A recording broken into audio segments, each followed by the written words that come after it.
Bonjour à tous. Aujourd'hui, le 5 juin 2014. Je voudrais vous dire que c'est une journée, à chaque jour, c'est une journée nouvelle. C'est une journée de renouvellement. Je remercie le Seigneur de ce que vous êtes à l'écoute et que ce message passe à travers toutes les nations, car le message de ce titre à travers le monde, c'est le rassemblement, unité, mission apostolique en Afrique et dans toutes les nations. Donc le Seigneur est en train, et nous avons commencé depuis le mois de février. Et comme le Seigneur le Saint-Esprit m'avait avisé qu'un jour, que ce message de l'œuvre de la croix, pour le Seigneur qui vive en nous, pour qu'on puisse discerner ce qui se passe autour de nous et ce qui se passe en nous. Et aujourd'hui, nous voyons que la grâce a surabondé sur la vision. Parce que nous voyons dans chaque pays un appel, un son de trompette qui fait en sorte qu'on a besoin. Dieu a choisi un peuple, il a choisi une épouse, il a choisi des élus. Mais on est tous appelés à être des élus. C'est pas ce que la parole dit. La parole dit beaucoup d'appelés, mais peu d'élus. Mais Jésus est mort pour tous. Tous ont la possibilité de venir au Seigneur, pour l'accepter comme Seigneur. Et non seulement comme Sauveur. Mais il dit beaucoup d'appelés, mais peu d'élus. Il faut voir les différences, des caractéristiques de ceux qui sont dans chaque catégorie. Mais il y a quelque chose de plus dans Romains 8.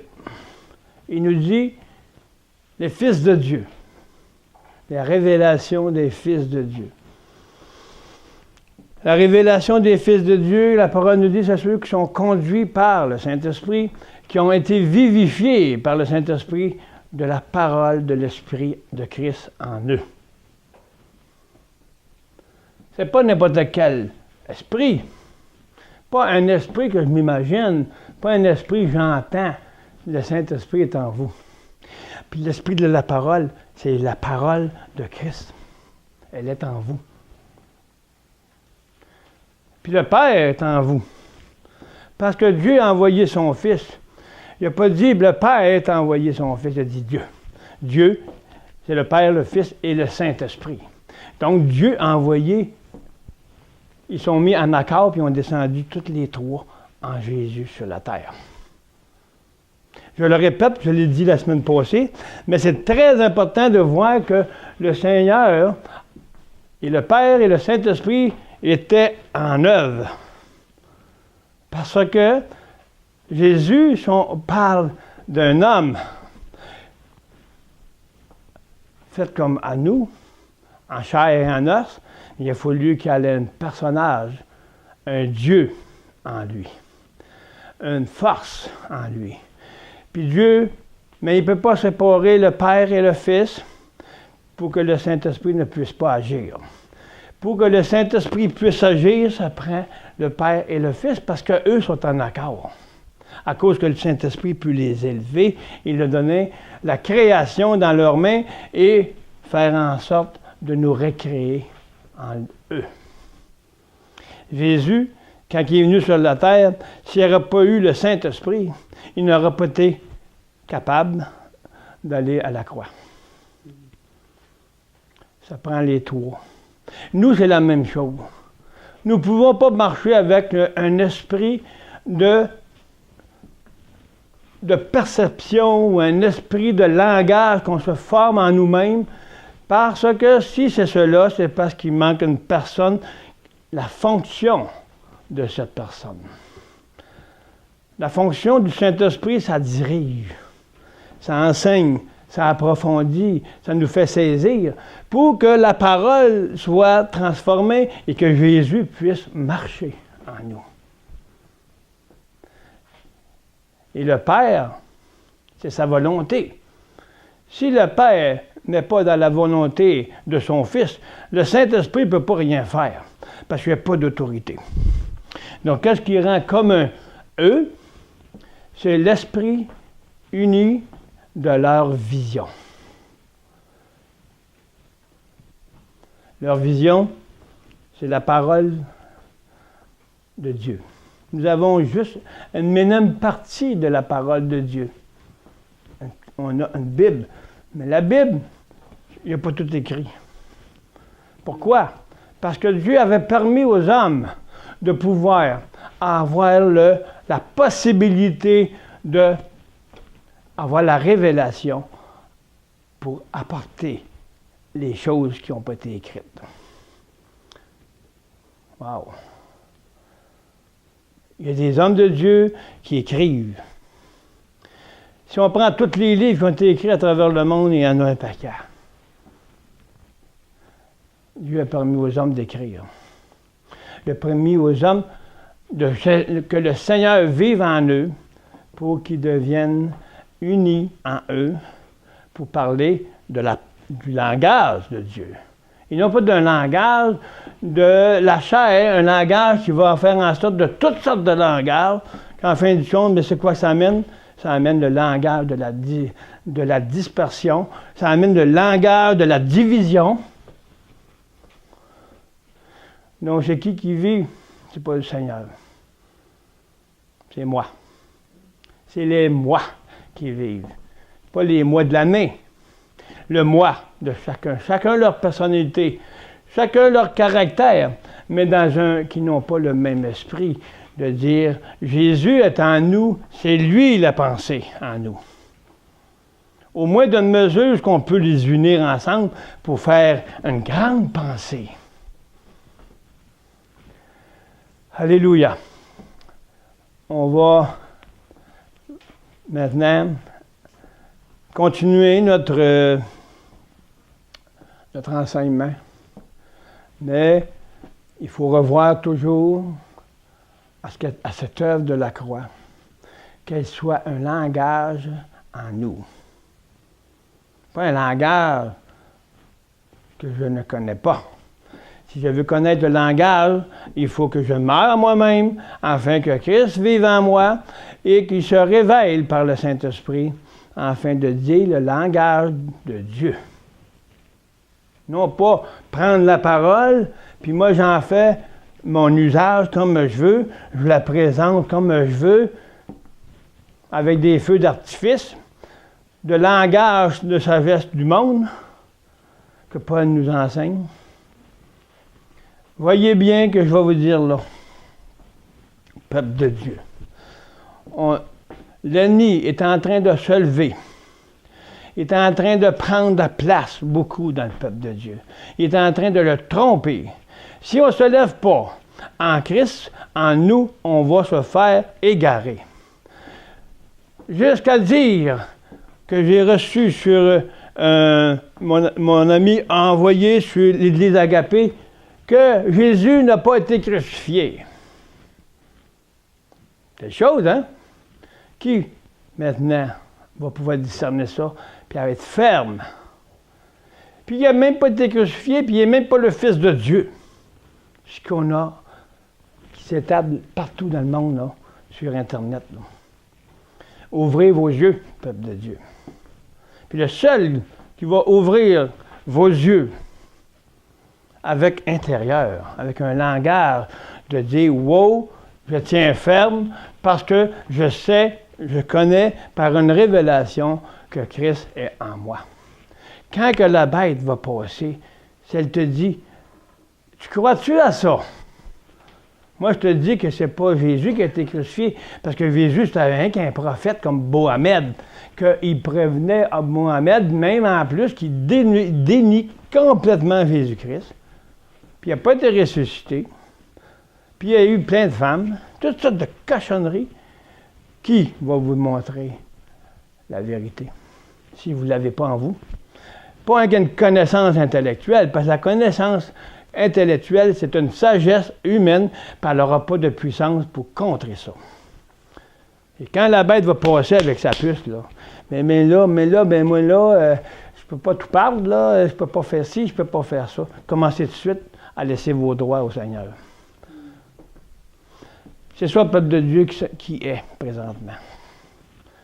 Donc réveillons-nous, ceux qui dorment. Puis merci Seigneur qui lève les fils de Dieu dans chaque nation. On va servir le Seigneur pour lever le Fils de Dieu dans son épouse. Amen. Prions. Prions, Père Céleste. Vous voyez cette grande mission que vous allez faire à travers vos fils de Dieu qui sont déjà prêts, qui ont été choisis parmi des frères et qui sont prêts maintenant à se lever et marcher dans l'unité. C'est cela le sujet de cette mission, afin de pouvoir contrer l'ennemi qui veut s'élever au-dessus de Jésus-Christ. Wow! Merci Seigneur de nous le montrer. Merci maintenant de mettre les hommes de se lever et de dire, toi, tu es au-dessous de Christ. Christ est élevé au-dessus de toute autorité. Tu n'as aucune autorité, Satan, à venir nous faire en sorte de nous égarer. Parce que tu n'as pas de pouvoir. Tu attends juste de te faire enfermer dans l'abîme. Et on va te mener là. Parce que le peuple de Dieu va se lever. Et Christ, en nous, va se lever, le Fils de Dieu. Et on va amener tous les ennemis auprès de l'abîme. Puis le Seigneur va l'enchaîner pour 1000 ans. Donc à nous maintenant de démontrer la puissance de notre Seigneur. La gloire de Dieu en travers le Fils de Dieu, en travers son épouse. Qui est-ce qui est écrit dans la parole? Donc à nous maintenant, responsables, d'aller chercher et d'aller nous faire laisser guider par le Saint-Esprit pour aller chercher les restes des restes, même ceux qui n'ont pas entendu encore la parole. Mais c'est le temps de finir ce que le Seigneur nous a demandé de faire, d'enseigner maintenant non seulement l'évangélisation, mais enseigner la vie en nous. La vie de résurrection. Et non pas une vie de lettres, mais une vie qui va être vivifiée par le Saint-Esprit. Merci Seigneur de lever la main en travers les fils de Dieu pour cette vie qui est annoncée. Merci Seigneur, que ta grâce surabonde sur toutes choses. Que nous voyons que nous sommes déjà plus que vainqueurs. Et nous avons gagné la bataille, la guerre, parce qu'elle est déjà gagnée. Donc, merci Seigneur de tout ce que vous faites et que cette préparation de cette épouse soit dans nos cœurs fermement. Et qu'on soit prêt à passer des obstacles. Mais nous savons, Seigneur, que vous, en nous, nous sommes au-dessus des obstacles. Parce que nous marchons par la foi que c'est accompli et nous avons la victoire. Merci, Père Céleste, c'est au nom de Dieu que j'ai prié et que tout le peuple agenouille leur cœur en s'humiliant pour pouvoir avoir la fermeté de dire non à l'égarement. Merci Seigneur et Amen. Amen. Wow. Nous avons vu, je le répète à toutes les fois parce que ça nous ramène toujours dans le contexte. On a vu premièrement le sang. Le sang, c'est qu'est-ce qui rouvre la porte à toute chose. Parce qu'il nous donne le pouvoir d'être purs dans notre dans notre être, âme intérieure, les péchés. Donc, si nous avons la foi au sang de Christ, ça va nous permettre que la porte du Saint-Esprit puisse nous communiquer l'œuvre de la croix. Alléluia.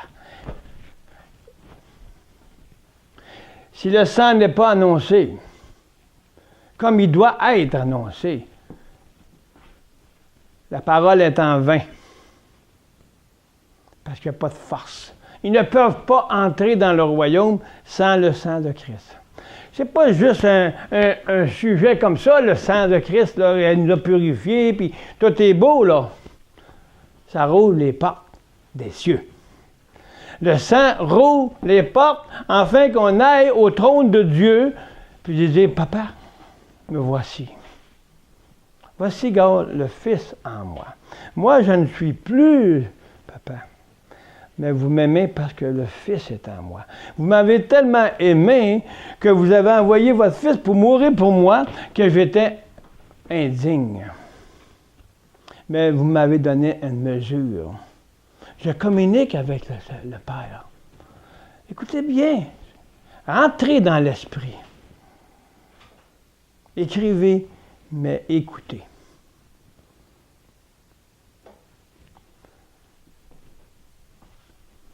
Le sang vous permet de vous approcher du trône de Dieu.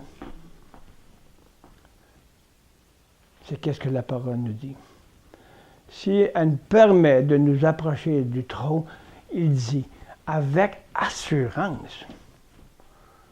Donc, qu'est-ce que je ne peux douter?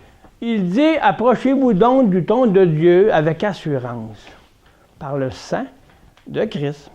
C'est quoi qui a fait le sang? Ce n'est pas juste une parole en l'air. C'est une parole qui doit être dans notre vie. C'est une parole qui va ouvrir la porte de communion parce que le sang de Christ, c'est la seule façon afin qu'on puisse avoir une communion avec le Saint-Esprit. Le Saint-Esprit est en nous, ils se unissent ensemble, le Père, le Fils et le Saint-Esprit. Et regarde bien qu'est-ce qu'ils font. Ils se font ensemble en nous et donc ils ont la possibilité de nous récréer. Ils sont unis parce que je les laisse s'unir en moi. Je ressens une onction et sa présence se fait faire en sorte de me rendre utile à ce qui est en moi. Dieu. Et on ne s'étalera pas trop, ça donne juste la porte d'ouvrir pour aller maintenant que le Saint-Esprit puisse nous convaincre que le sang m'a purifié. Maintenant, c'est pas fini, la croix. La croix. Pour que je puisse comprendre la croix, sa signification profonde, ça prend le Saint-Esprit. Pour saisir. Nous, on connaît, mais le Saint-Esprit nous fait saisir. Il nous fait saisir aussi que la croix, j'ai été crucifié avec Christ. Donc, si j'étais avec, j'étais en lui. Ma vieille nature était avec lui. Il l'a crucifié. La croix a crucifié la nature humaine. La vieille nature, mon vieil homme. Et ça prend le Saint-Esprit, on connaît, plusieurs peuvent connaître ça. Là, on a encore bien un processus à suivre. Il nous a ensevelis. Paul dit, vous avez été ensevelis. C'est une autre étape. On est enseveli. Qui peut nous faire prendre ça comme en considération réelle dans notre vie? C'est encore le Saint-Esprit. On a oublié les valeurs de la parole de Dieu, puis la valeur de la parole, c'est Jésus-Christ lui-même. Il était le premier apôtre, et il est encore le premier apôtre, et il sera toujours parce qu'il est en nous. Il est là. Donc, quand on parle de mission apostolique, on parle d'apôtre. Qui est le premier envoyé? Dieu a envoyé. Un envoyé, c'est quelqu'un qui est envoyé, qui peut s'appeler apôtre, prophète, et ainsi de suite. Parce qu'il a tous les dons en lui. Il les disperse comme il veut. En passant. C'est le même que ça fonctionne. Pas un homme. Et on a aussi le processus de la délivrance qu'on est rendu présentement.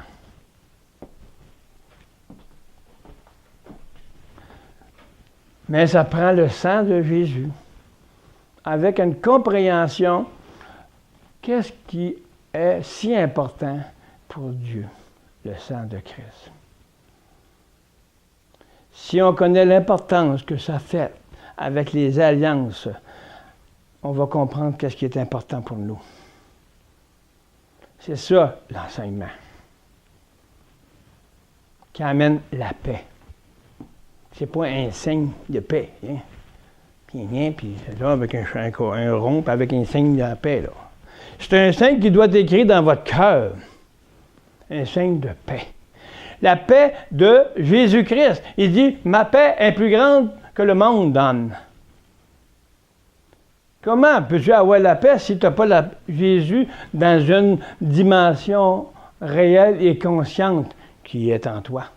Tu peux ressentir, tu peux vivre, parce que ton caractère va faire en sorte de se personnaliser en Christ. Tu vas la pensée de Dieu, tu vas la pensée du Père, du Fils, parce que le Saint-Esprit peut te transformer à leur pensée et non à la nôtre. On a beau avoir la foi pour changer les montagnes de place, mais si on ne prend pas la bonne foi, on reste en dessous de la montagne. Mais quand on parle par la foi, on parle de ce que je crois, pour que le Seigneur puisse agir en moi, puis que je marche selon l'ordre de Dieu, afin que je puisse marcher au-dessus des montagnes. Je ferai, Jésus dit, Paul nous dit, qu'il a mis l'ennemi comme marchepied. Il est en nous. On l'a comme marchepied. Il faut le voir en tour et non pas au-dessus.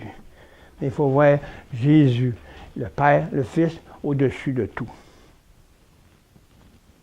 L'ennemi, on marche sur notre marchepied. Tiens, on va traverser les montagnes, on va monter ces montagnes, puis l'ennemi va écraser. Les montagnes de quoi? Pas des montagnes qu'on voit là, puis là. Les montagnes de l'ennemi. Les menteurs. Les déformés de la parole, qui déforment la parole à leur façon de plaire aux hommes. Paul nous dit, il vaut mieux plaire à Dieu que plaire aux hommes, donc je ne vous flatterai pas. Je vais vous dire la vérité. C'est qu'est-ce qui est mon mandat. Même, nous dit ce message arrogant, que Paul était un imposteur. Réveillez-vous, peuple de Dieu.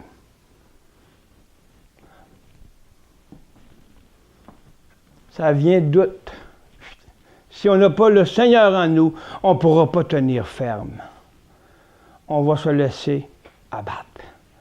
Parce que la chair est tellement forte, elle va aimer se faire adoucir les oreilles. Hey, c'est ça, c'est même pas... Mais non, ça se peut pas. Mais non, la parole nous dit que c'est Jésus. Là, où je me place? Venez mêler. Parce que le Saint-Esprit n'est pas à l'œuvre pour me transformer selon la pensée de Dieu. Pour me faire à l'image de notre Seigneur Jésus-Christ. Ça veut dire Jésus de Dieu.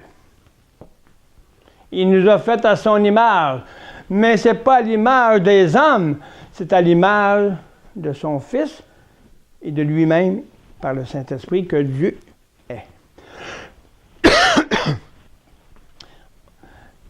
On est rendu qu'on dit, bon ben, on est comme Dieu. On est fait, Dieu nous a envoyé comme son image. On est fait à son image. Pas vrai. On est fait à l'image de Christ. L'image qui a été éternie, c'était avec Ève et Adam.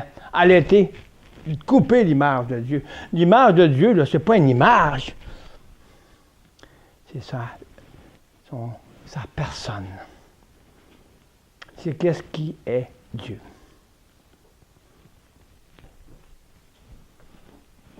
Ce n'est pas une image terrestre, c'est une image céleste. Donc, quand Adam ont trahi, ils ont percé le mystère par Satan qui les a fait accroire, mais faisons attention qu'ils ne nous fassent pas accroire encore qu'on est des dieux, des petits dieux, qui amènent la parole comme ils veulent. Moi, je l'ai, la parole. Ça, c'est mon ministère. Puis l'autre, c'est son ministère, ou que c'est marqué dans la parole qu'on sépare les ministères. Le ministère, c'est Christ en nous qui va unir toutes choses. Maintenant, nous allons continuer cet enseignement de la victoire en la vie de Jésus. C'est le chemin, c'est le processus pour arriver à être ferme dans la foi. Parce que si elle est bâtie cette fois-là avec la chair, ce n'est pas la grâce. Si elle est bâtie selon le plan de Dieu, selon l'œuvre de Christ en nous, eux vont nous soutenir, ils vont nous garder pour qu'on ne puisse pas se faire tromper. Puis pas balloter dans nos têtes, dans nos pensées. C'est pour ça que les fils de Dieu se lèvent présentement, les 5 ministères. Ils vont être unis. Parce que le Seigneur ne veut pas que j'unisse des ministères à part de celui-là. L'apôtre Jésus-Christ lui-même, qui est la mission apostolique. La mission apostolique, ce n'est pas établir seulement des assemblées puis enlever les autres de notre assemblée. C'est d'enlever le mal et le péché et la chair de chacun de nous par Christ en nous pour les unir comme une épouse glorieuse. C'est ça la mission. Tous sont appelés à rentrer dans cette mission que Jésus lui-même était le début de cette mission.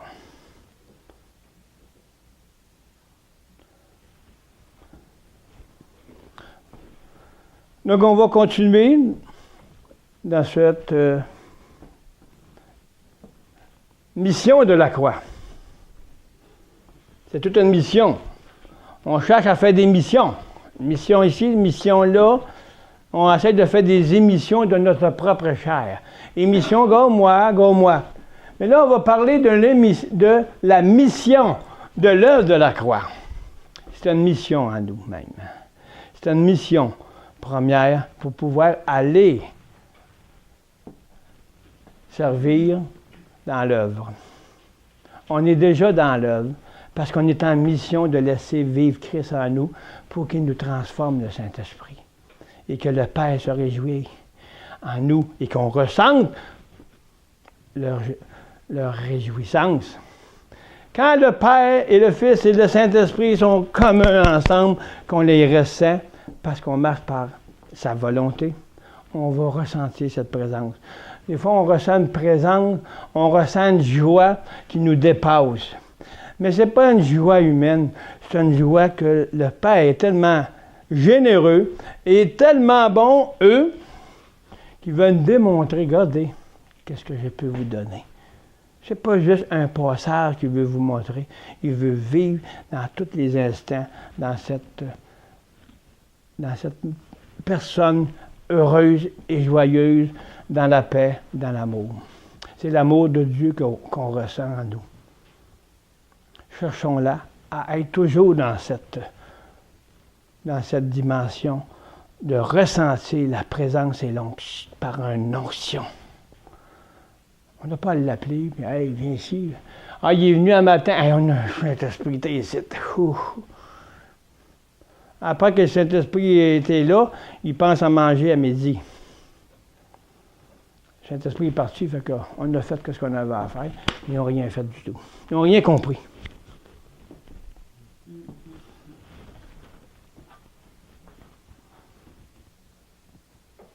Dieu habite en vous. Dans Philippiens 3, 7, 8, 9, 10, 11. Mais ces choses qui étaient pour moi des gains. Wow!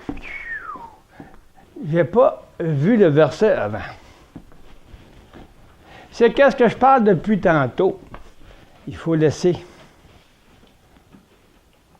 pour ressentir cet amour-là en nous. Qu'est-ce qui était un gain?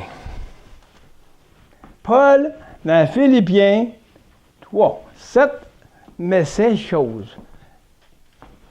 Ces choses, c'est toutes ces choses-là. Toutes les choses du vieil homme. C'était un gain pour lui. Mais il dit, je les ai regardées comme une perte. Hein? Il a regardé la nature humaine comme une perte. Regarde bien.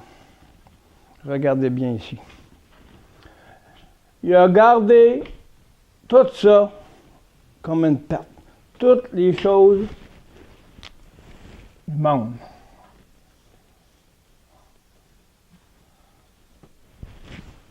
À cause de quoi? Il dit à cause de Christ. À cause qu'il voulait connaître Christ. Parce qu'il voulait être l'image de Dieu. Il a tout regardé ça comme une perte. En voulant dire, ça ne me sert plus à rien. Il faut que je le donne au Seigneur. Pour que je puisse connaître, on va voir. Est-ce que nous faisons cela? Tous mes droits, mes désirs, moi,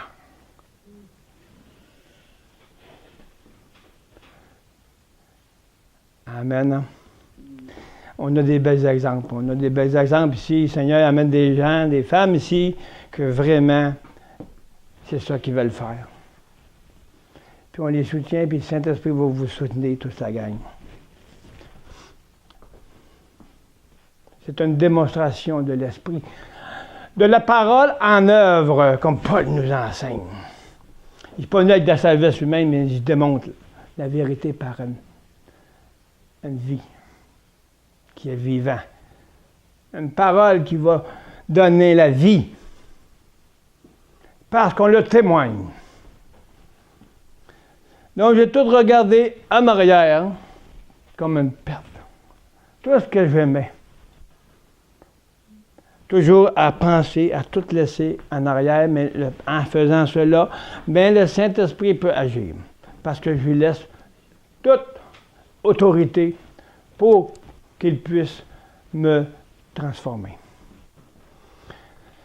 Et même, je le regarde toutes choses dans 8 comme une perte, à cause de l'excellence de Jésus-Christ, mon Seigneur, pour lequel j'ai renoncé à tout, je les regarde comme de la boue. Afin de gagner. Mon Seigneur, je veux gagner. Est-ce que c'est ça qu'on désire? Ou qu'on fait jouer au blablabla? Moi, ce qui m'a conduit aujourd'hui, c'est de le manger. Sa parole, que les pharisiens ne comprenaient rien. On a plein de pharisiens qui ne comprennent pas. Manger quoi? C'est pas son corps, c'est manger le corps de la parole de son esprit. Parce que le corps, c'est son image intérieure. C'est ça l'image de Dieu. Ne vous trompez pas. Quand on parle, on est fait à l'image de Dieu. On est fait à l'image de si on ne donne pas notre ancienne vie, qu'on ne la regarde pas comme une perte, on ne sera jamais transformé à l'image qu'on était avant la chute d'Adam et Ève.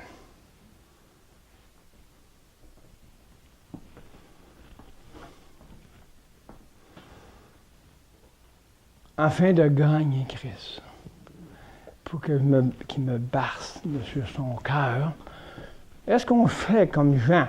Jean démontrait beaucoup d'amour pour Jésus. Il accotait son oreille sur son cœur.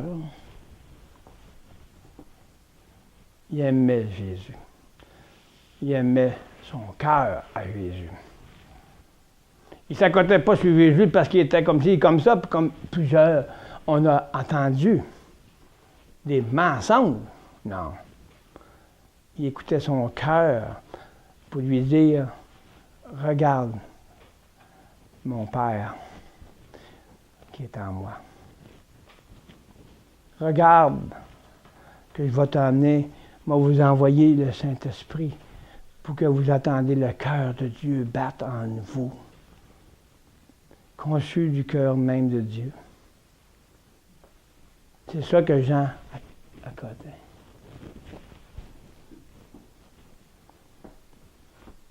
Qu'est-ce qu'on fait, nous? On s'accorde sur la tête, sur l'oreiller, puis on dort?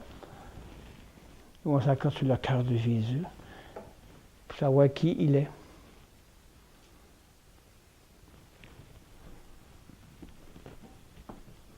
Ça change tout de ce qu'on entend. Hein? Et merci Seigneur, le peuple de Dieu est là. Il attend, il crie. Puis le Seigneur fait des merveilles. Parce que le Saint-Esprit est à l'œuvre. Parce que le Saint-Esprit rend témoignage à notre esprit que c'est la vérité. Il ne veut pas qu'on reste seulement des enfants, mais il veut qu'on soit des adultes. Dieu a préparé. On va aller approfondir.